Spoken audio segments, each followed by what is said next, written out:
Hello everyone. Today I'm going to talk about the text component in Unity. The reason I choose this topic that's because I saw a lot of people are still using the text component, the legacy version of it, instead of the TextMeshPro. That can be for a lot of reasons, like you are new to Unity game devs, you don't know about the TextMeshPro, or like you are following some old tutorial.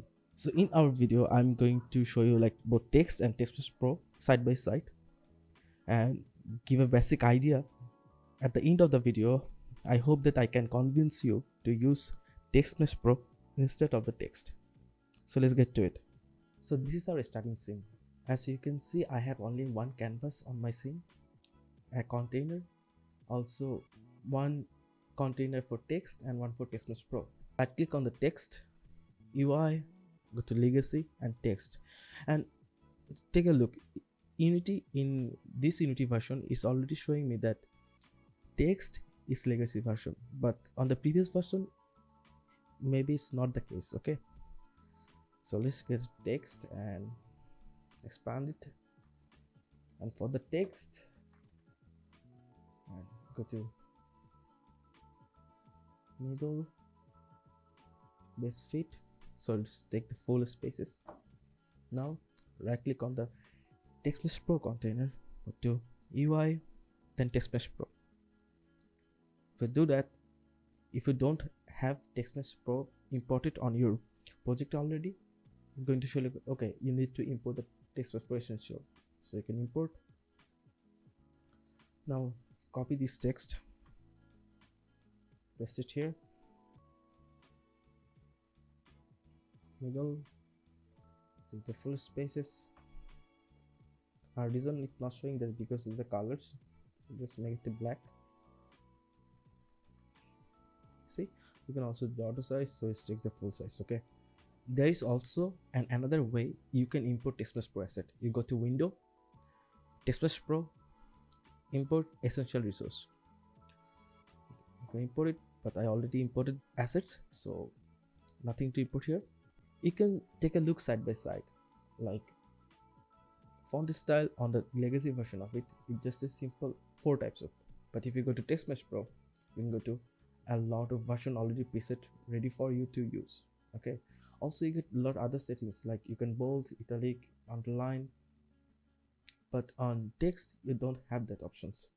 Let's say in your case, sometimes like the font you are using is too congested, like you want some kind of spacing options for your characters, line, word, paragraph. You can modify this style without using a new font style, but it's not available for default text. Also you can do like color gradient and choose what kind of gradient you want. One thing I need to talk about, these settings, like you are using a single font but you can use materials for it, you see. So one single text asset can be used in a lot of ways. Let's say you want to start on the TextMeshPro but you don't know how it works. I really suggest you go to window, TextMeshPro, and download the example and extras. That's because it's the best way you can learn new types of things. Let me show you. Go to TextMeshPro, then example extras, scenes. So you can see like they are using how the multiple ways you can use it, the TextMeshPro. That's the basic function. You see, like just using TextMeshPro you get a lot of options rather than the text one. And now I'm going to show you like how you can make an assets on font asset to as a TextMeshPro asset. I'm going to search like Google fonts. You can use any font asset you like. Okay, and let's choose one, monster, this one. Also make sure you are take a look on this license registration stats, because it's really important. Most of the Google fonts are free, so go to download family. Then after downloading, you unzip it, Here's the licensing versions. There's a whole family, but in our case I'm going to use the regular versions of it. Just copy the one and just here.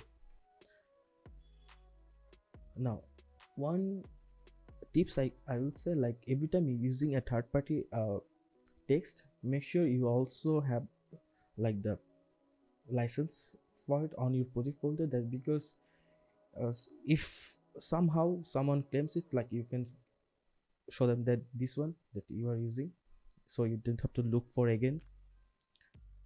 Now because your text is really easy, just drag and drop, it's done. But in TextMeshPro case, it will not take that take the direct font. For that you need to create a TextMeshPro asset, and let me show you how you can do that. Go to Window, TextMeshPro Font Asset Creator, then drag and drop this master regular giant font atlas. You don't have to worry about these settings. In my experience, I just need to use one time. I was using a different language text, that's why, but normally you don't have to. Okay, so save. Now if we assign it here and it's normal, yeah, so it's taking the normal assets. Yeah, it's really that easy. Okay, now let me show you one tips that I think is really important. I made a decision that I'm going to use this text for all of the text component on my game. So if you let me show you the problem. If I want to go to UI, TextMeshPro, you see it's taking the liberation SDF, but it shouldn't take this one, that because it should take this one. But every time I create a new asset, I have to literally assign it on runtime, but I don't want to do that. For that, you go to edit, project settings, and then default font I set to non-start. Then if you just delete this one, UI TextMeshPro, let's see, it's using a master one. That's the thing I wanted to show you. And this is for today, guys. If you have any questions or need further assistance, please feel free to leave a comment below. Thank you guys for watching.